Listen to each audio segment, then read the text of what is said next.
Ladies and gentlemen, sure, here's an intro to your motivational speech in a bold, confident, and emotionally compelling Jessica-style tone, direct, heartfelt, and powerful. Let's be honest, life will test you.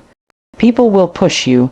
They'll say things that cut deep, do things that shake your spirit, and try to pull you out of your peace. But what if I told you, you could rise above all of it, that you could reach a point where nothing, and no one, can steal your calm, your focus, or your power. This isn't about ignoring your feelings. It's not about becoming numb or silent. This is about building an inner world so strong, so centered, that outside noise can't touch it. It's about understanding your triggers, mastering your reactions, and stepping into the kind of emotional control that makes you untouchable. Today, I'm going to show you exactly how to do that, how to stop giving your energy to people who don't deserve it, how to respond like a warrior, not a reactor, and most of all, how to live your life free from anger, from drama, from unnecessary pain. Let's talk about how to never get angry or bothered by anyone again. Every emotion we feel, especially anger, has a root. It doesn't appear out of nowhere. It's triggered by words, actions, tones, or even memories. The first step to mastering your emotions is understanding what exactly triggers them. What causes your heart to race? What tightens your jaw? What makes your mind spiral into reaction? These are not random moments. They are deeply conditioned responses, often linked to past wounds, unmet expectations, or internal insecurities. When someone disrespects you, interrupts you, or questions you, the anger you feel is not about the moment. It's about what the moment reminds you of. That's why mastering your triggers is the foundation of emotional control. You can't fight what you don't understand. Start by becoming self-aware. Watch yourself closely. Observe how your body reacts when you feel slighted, ignored, or belittled. Is it your ego being bruised? Is it fear of not being enough, or is it years of being overlooked or rejected? Awareness is the beginning of transformation. When you start identifying the exact patterns, the people, and the situations that poke at your calm, you take your power back. You're no longer reacting blindly. You're seeing the game for what it is. The person in front of you isn't the enemy. Your unhealed reaction is. Once you see that, everything changes. The second step is acceptance. You cannot master something you continue to deny.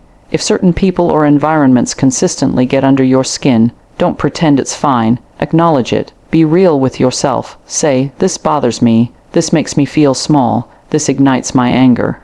Owning your emotional truth isn't weakness, it's strength. It's the courage to look in the mirror and face your own chaos with honesty. And from that honesty, you can begin the work of changing your internal blueprint.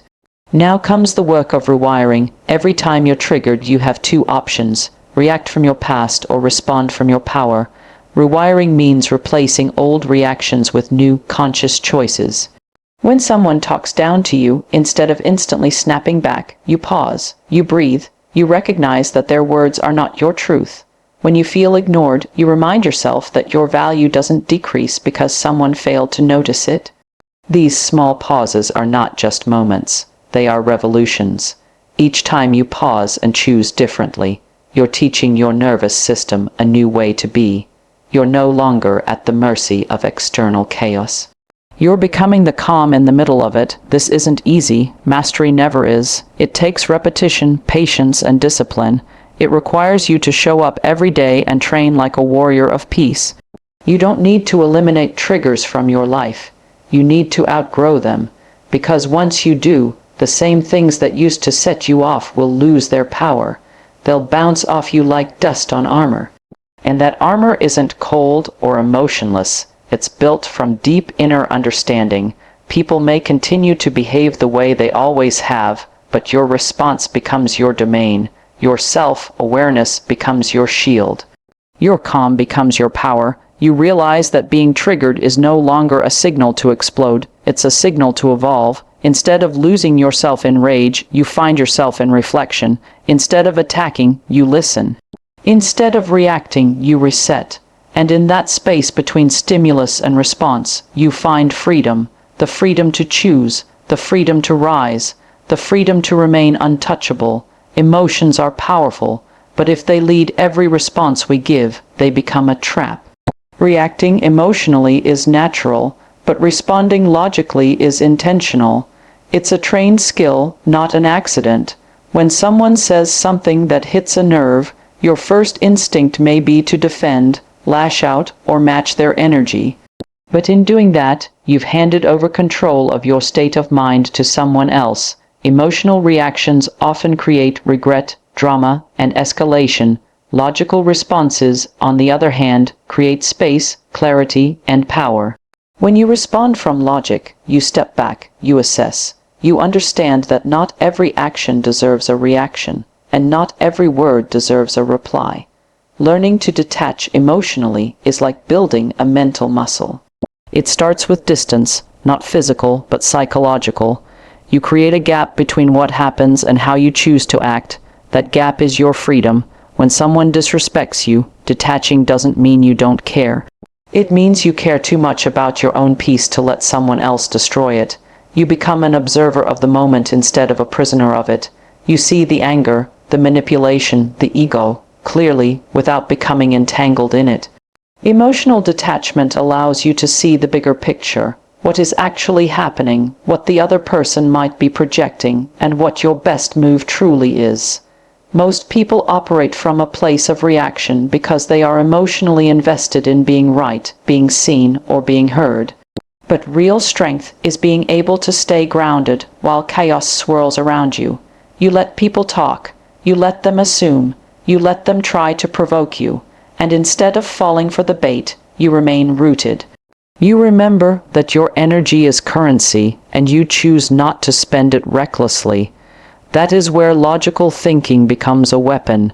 You weigh the cost of engagement. You measure the outcome of silence. You realize that walking away is sometimes louder than shouting back. When you begin to live this way, it doesn't mean you don't feel emotion. It means you refuse to be ruled by it. You use your emotion as a signal, not a steering wheel.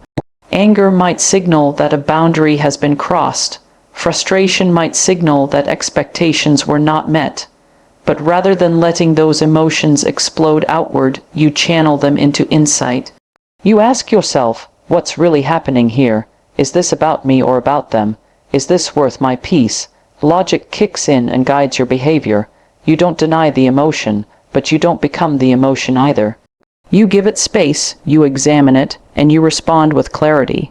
Sometimes the most powerful thing you can say is nothing, not because you don't have words, but because your silence speaks louder than their noise. Sometimes the best move is to exit the situation, not out of weakness, but out of deep self-respect. Detachment allows you to see people for who they are, not just how they make you feel. You see patterns, you see motives, and you see dysfunction without being pulled into it. You realize that their actions are a reflection of them, not a reflection of your worth. That shift in perspective changes everything. The goal is not to be cold or indifferent, it's to be wise with your emotions. To be selective with what you allow to penetrate your peace. To understand that reacting emotionally to everything is exhausting and responding logically is empowering. It puts you in the driver's seat. It lets you lead the moment instead of being dragged by it.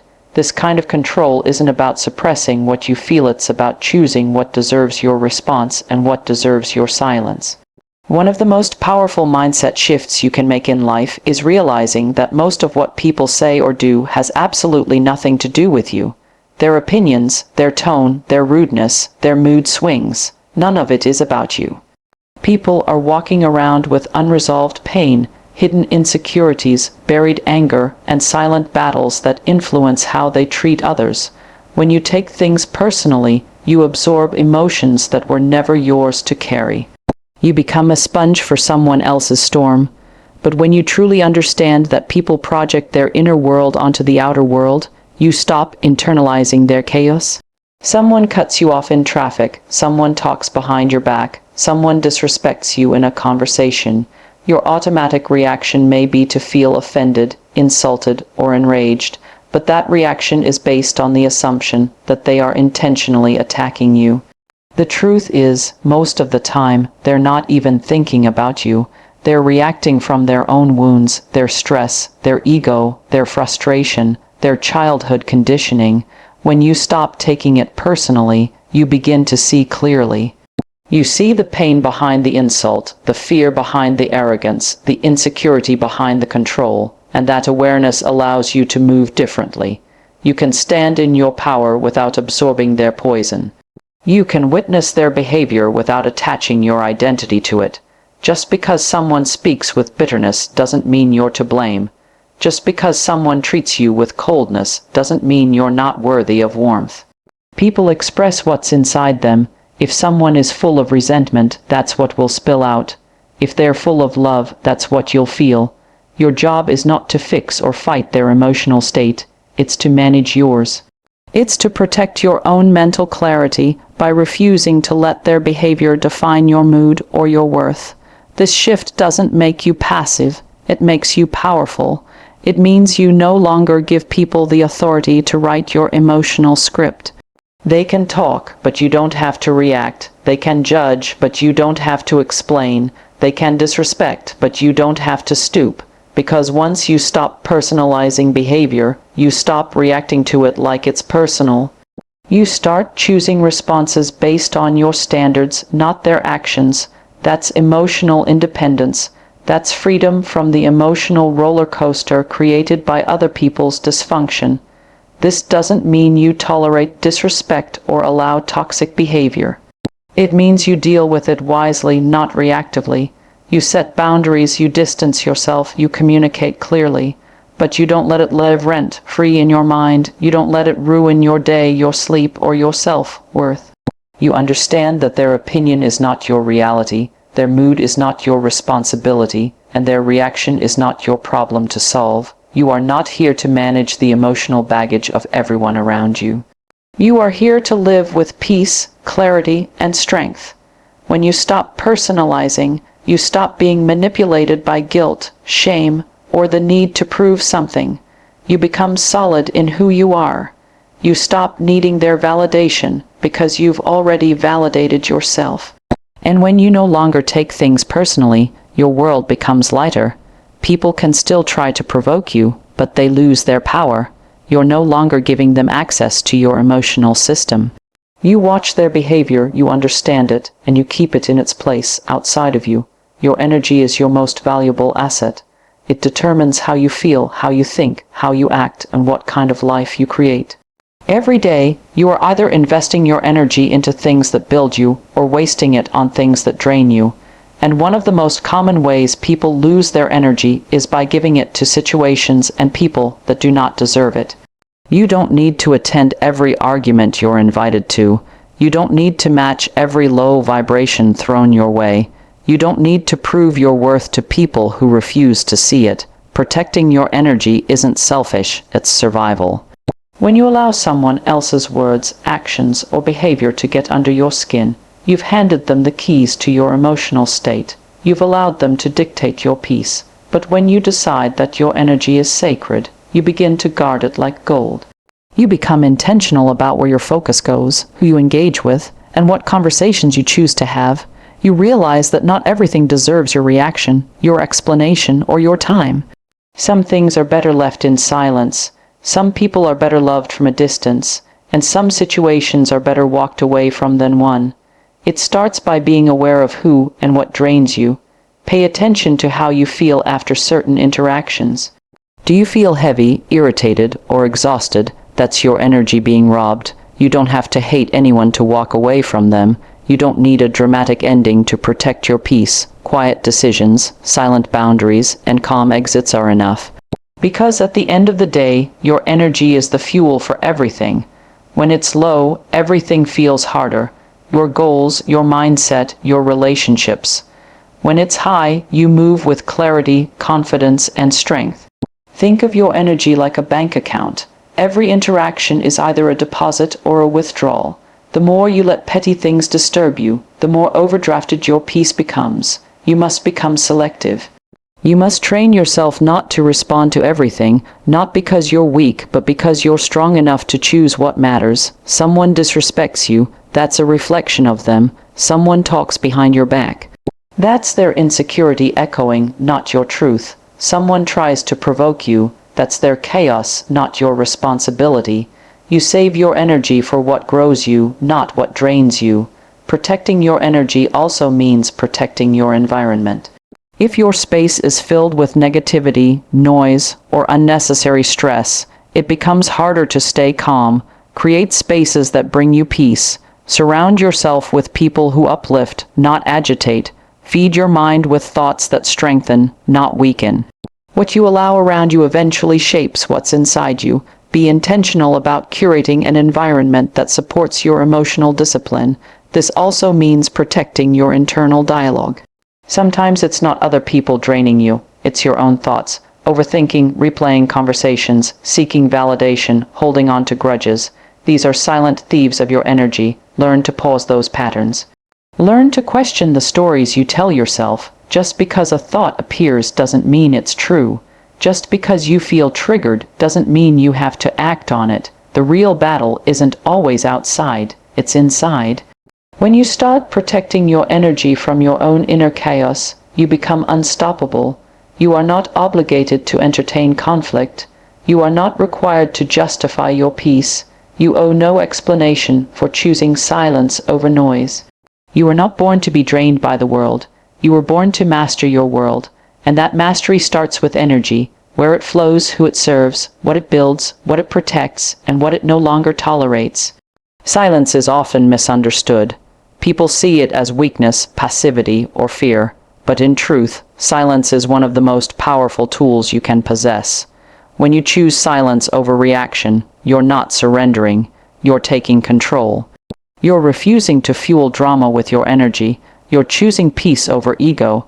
In a world that constantly pushes you to speak, argue, explain, and defend, choosing silence is a radical act of self-control.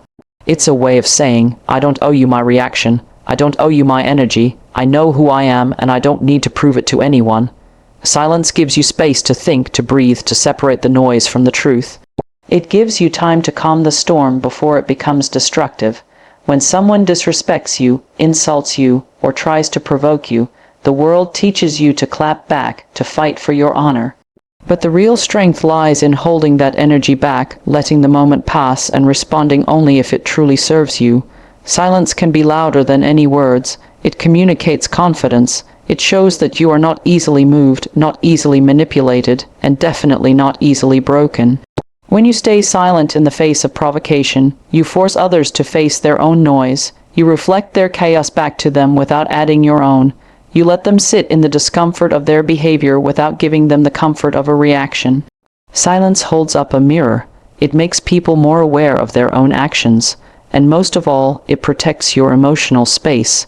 Not everything requires a comment. Not every accusation needs a defense.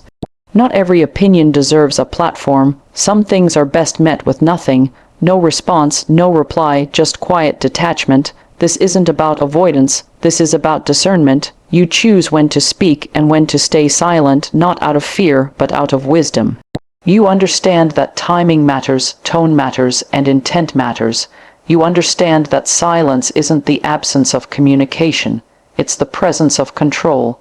You can communicate calm, strength, and clarity with no words at all. That's what makes silence so powerful. It's not empty. It's full of intention, full of discipline, full of inner peace that no one can touch. In your silence, you start to hear more. You notice the emotions behind people's words. You observe their patterns, their triggers, their insecurities. You become a master of energy, not just language. You begin to sense who is speaking from pain and who is speaking from truth. And because you're no longer busy reacting, you have the presence to choose your next move with strategy instead of emotion. This ability to pause and assess is rare. Most people are too caught up in defending their identity. But when you have nothing to prove, you stop needing to respond to everything. Choosing silence also builds respect. People start to understand that your attention is not easily earned. Your words are not easily given. Your energy is not up for negotiation. When you speak, it means something. When you stay silent, it means something too. That balance creates presence. It creates authority. It creates peace not only around you but within you. The kind of peace that doesn't get rattled by someone's bad day or careless words. There is incredible dignity in silence. It is a reminder that you are not here to win arguments. You are here to win your peace. That you are not here to convince anyone of your worth, you already know it. That you are not here to meet chaos with chaos, you rise above it. And every time you choose silence instead of reaction, you strengthen the foundation of that inner strength even more. Training your mind for emotional discipline is not a one-time event, it's a daily commitment. Just like building physical strength requires repetition, building mental strength demands consistency. You don't become emotionally unshakable by chance, you become that way by choice. It starts with recognizing that your thoughts are not always your allies. Some thoughts are distractions, some are echoes of past pain, and some are reactions to temporary triggers. If you don't train your mind to filter and focus, it will wander, it will react, and it will fall into the trap of taking everything personally. Discipline means interrupting those patterns before they control your behavior. Emotional discipline is the ability to feel deeply but choose wisely. It's the gap between impulse and response. It's the calm in the storm, the stillness in the noise. And the only way to access that level of control is by working on your mindset daily.